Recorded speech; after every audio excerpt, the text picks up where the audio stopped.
आवड़ा एकादशी की शुभकामनाएं। ये जा रहे हैं मंदिर में और मंदिर में आवड़े की पूजा करकाओगे, कथा सुनकाओगे, उसके नीचे ही बैठ कर कथा सुनकाएंगे। और राधे राधे बाबू देखो चाहिए दूध में दूध पियोगी? दूध दूध है एक गालू हुई दूध ले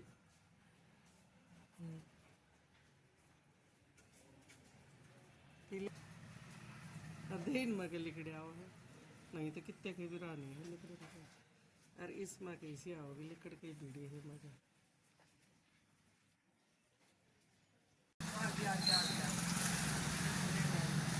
राधे राधे राधे। हम जा रहे हैं गौशाला, मेरा भी आ रहा है तो आ गया गौशाला हम जा रहे हैं। अरे हमारा सामान धरे है।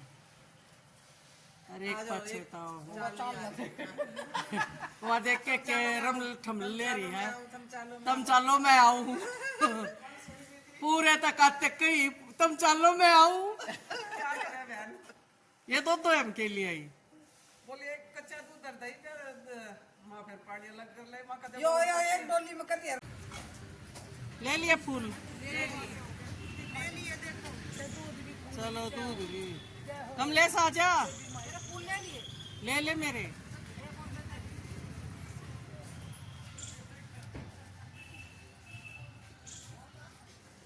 पहुंच गए हैं गौशाला मंदिर, यहाँ पे करेंगे आवड़े की पूजा।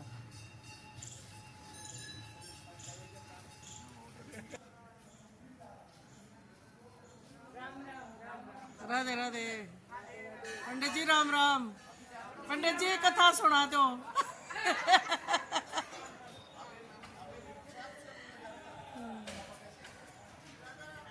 ये सब आवड़े की पूजा कर रही हैं।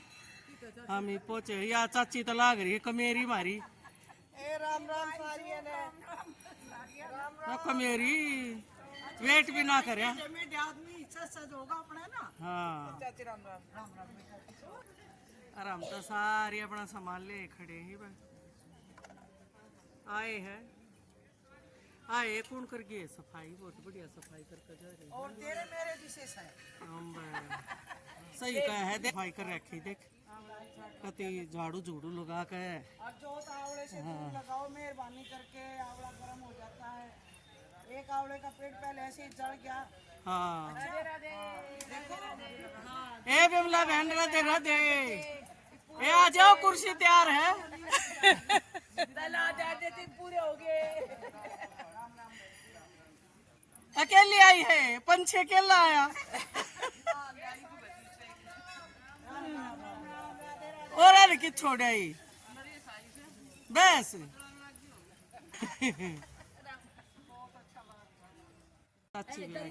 कोई ना दरी मंगा लो।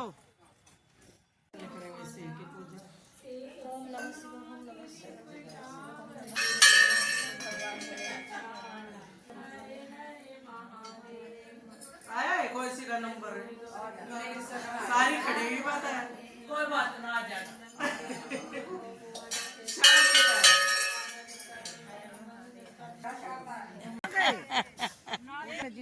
चलो आवड़े की सुन रहे हैं कथा।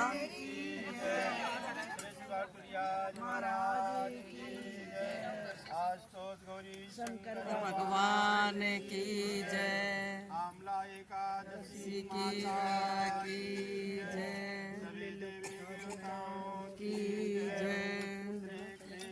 फूल पकड़ाई कब संतोष। नारायण वासुदेवा हे नाथ नारायण वासुदेवा श्री कृष्ण गोविंद हरे मुरारी।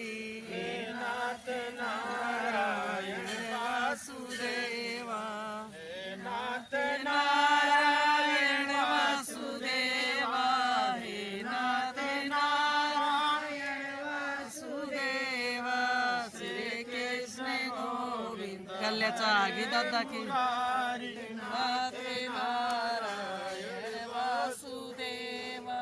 भक्तों के रक्षक संतों के प्यारे, भक्तों के रक्षक संतों के प्यारे।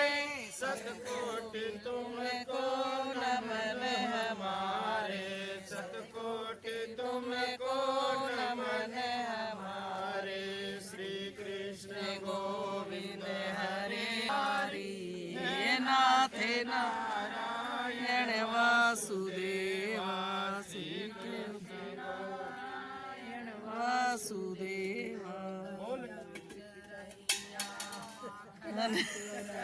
दादा भूल रहा है रहिया, दादा का कत्तक कत्तक में याद रहा वासुदेवा हे नाथ नारायण वासुदेवा। हरे यदि आप मुझ पर प्रसन्न है तो कृपा करके किसी ऐसे व्रत की कथा कहिए जिससे मेरा कल्याण हो। महर्षि वशिष्ठ बोले, हे राजन, सब व्रतों में उत्तम अंत में मोक्ष देने वाले आमलकी एकादशी के व्रत का मैं वर्णन करता हूँ। यह एकादशी फाल्गुन मास के शुक्ल पक्ष में होती है। इस व्रत के करने से समस्त पाप नष्ट हो जाते हैं। इस व्रत का पुण्य 1000 गौदान के बराबर होता है। अब मैं आपसे एक पौराणिक कथा कहता हूँ, ध्यान पूर्वक सुनिए। एक वैदिक नामक नगर में ब्राह्मण, क्षत्रिय और वैश्य शूद्र चारों वर्ण आनंद सहित रहते थे। वहाँ पर सदैव वेद ध्वनि गूंजा करते थे। पापी, दुराचारी तथा नास्तिक कोई नहीं था। उस नगर में चैत्र रथ नाम का एक चंद्रवंशी राजा राज था, जो अत्यंत विद्वान तथा धार्मिक था। सभी नगर में वासी विष्णु भक्त और अबला वृद्ध स्त्री पुरुष एकादशी का व्रत किया करते थे। एक समय फाल्गुन मास के शुक्ल पक्ष एकादशी आई। उस दिन राजा, प्रजा तथा बाल वृद्ध सबने हर्ष पूर्वक व्रत किया। राजा अपनी प्रजा के साथ मंदिर में जाकर पूर्ण कुंभ स्थापित करके धूप, पंचरत्न आदि धात्री आमले का पूजन करके जिस प्रकार स्तुति कर रहे, हे धात्री, आप ब्रह्मा जी के द्वारा उत्पन्न हुए हो। आमला की उत्पत्ति किससे हुई? ब्रह्मा जी से। और समस्त पापों का नाश करने वाले हो, अतः आपको नमस्कार है। अब आप मेरा अर्घ स्वीकार करें। आप रामचंद्र जी द्वारा सम्मानित हों और मैं आपकी प्रार्थना करता हूँ, अतः आप मेरे समस्त पापों को नष्ट करें। उस मंदिर में सबने रात्रि को जागरण किया। रात्रि के समय वहाँ एक बहेलिया आया जो अंतत पापी और दुराचारी था। वह अपने कुटुंब का पालन जीव हिस्सा करके किया करता था। भूख प्यास से अत्यंत व्याकुल हो वह बहेलिया इस जागरण को देखने के लिए मंदिर के एक कोने में बैठ गया और विष्णु भगवान सा एकादशी महात्म्य की कथा सुनने लगा। इस प्रकार के अन्य पुरुषों की भांति उसने भी सारी रात जाकर बिता दी। प्रातः काल होते ही सब लोग अपने अपने घर को चले गए, तो बहेलिया भी अपने घर चला आया। घर जाकर उसने भोजन किया और कुछ समय बाद उस बहेलिये की मृत्यु हो गई। परंतु उस आमलकी एकादशी के व्रत व जागरण करने के कारण उस बहेलिये ने राजा विदुरथ के घर में जन्म लिया और उसका नाम बसूरत रखा गया। युवा होने पर वह चतुरंगड़ी सेना तथा धन धान्य से युक्त होकर 10,000 ग्रामों का पालन करने लगा। कितने? 10,000 ग्रामों का पालन करने लगा। वह तेज में सूर्य के समान, क्रांति में चंद्रमा के समान, वीरता में भगवान विष्णु के समान और क्षमा में पृथ्वी के समान। कहते हैं जितना कागज क्षमा पृथ्वी में है किसी में भी नहीं है। वह अत्यंत धार्मिक, सत्यवादी, कर्मवीर एवं विष्णु भक्त था। प्रजा का समान भाव से पालन, यज्ञ करना तथा दान देना उसका नित्य का ही कर्तव्य था। एक दिन राजा शिकार खेलने के लिए गया। देव योग से वह मार्ग भूल गया और रात्रि हो जाने पर उसी वन में एक वृक्ष के नीचे सो गया। थोड़ी देर बाद वह पहाड़ी मलिक्ष वहां आया और राजा को अकेला देखकर मारो मारो का शब्द करते उसकी ओर दौड़ा। वे मलिक्ष कहने लगे कि इस दुष्ट राजा ने मेरे माता पिता, पुत्र पौत्रादि आदि अनेक संबंधियों को मारा है तथा देश से निकाल दिया है।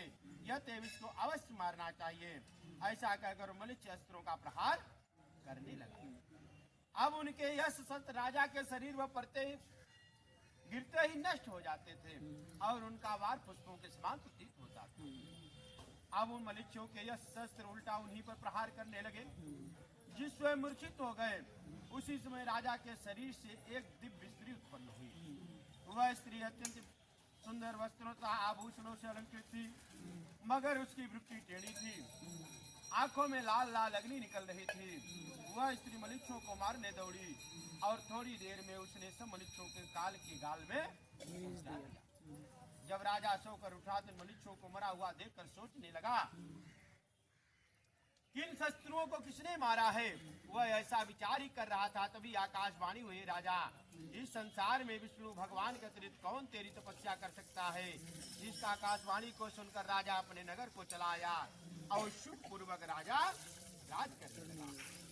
महर्षि वशिष्ठ जी बोले, हे राजन, यह आमल की एकादशी के व्रत का प्रभाव था। जो मनुष्य इस आमल की एकादशी का व्रत करते हुए सभी कार्यों में सफल होकर अंत में विष्णु भगवान को प्राप्त होते हैं। वो लक्ष्मी नारायण भगवान की नारायण नारायण श्रीमन नारायण नारायण नारायण बद्री नारायण नारायण नारायण बद्री नारायण नारायण नारायण केदार नारायण नारायण नारायण केदार नारायण नारायण नारायण लक्ष्मी नारायण नारायण नारायण लक्ष्मी नारायण नारायण नारायण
तुम पालन करता, स्वामी तुम रक्षा करता।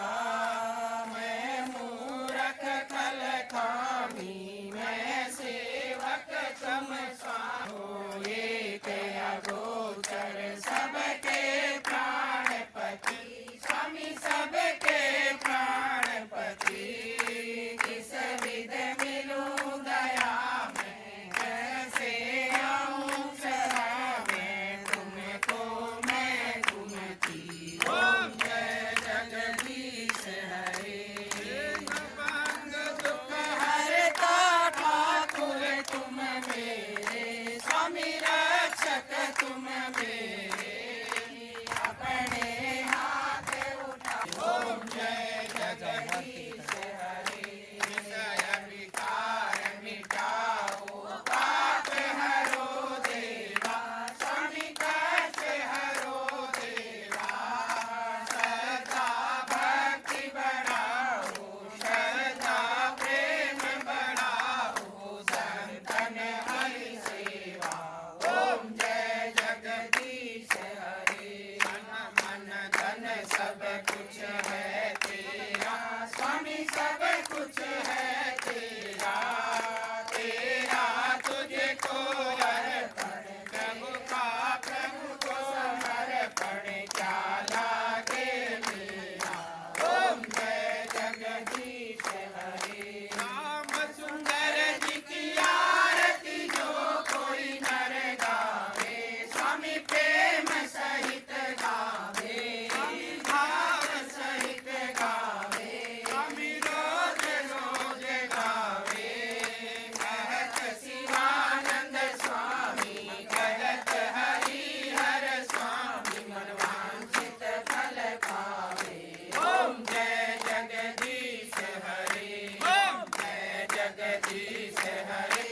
स्वामी जय दीनानाथ हरे, स्वामी जय जय गोपीनाथ हरे, स्वामी जय जय सीताराम हरे, स्वामी जय जय राधे श्याम हरे, स्वामी जय जय भोलेनाथ हरे, स्वामी जय जय रघुनाथ हरे, स्वामी जय जय सीताराम हरे, स्वामी जय जय भोलेनाथ हरे।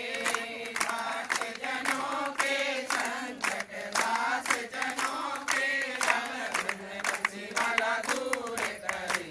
ओम जय जगदीश हरे, ओम जय जगदीश हरे, स्वामी जय जगदीश हरे। घोरम करुणावतारम संसार सारम, मुनिर्हारम तापसंतं हृदयारण्ये।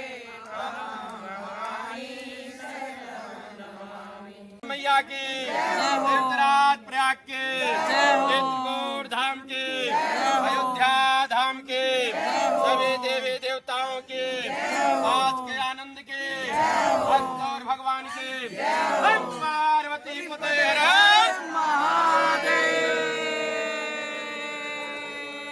सर्वे बिमला भाण और नरेश भाण का कदे बुलावे नहीं जाते, कितना के क्या है के भी। आज उलाड़ा भाण फोन नंबर ले लो और फोन पर बोल दो, बुलावे इनका क्या है के बुलावे न जाते। बिल्कुल बिल्कुल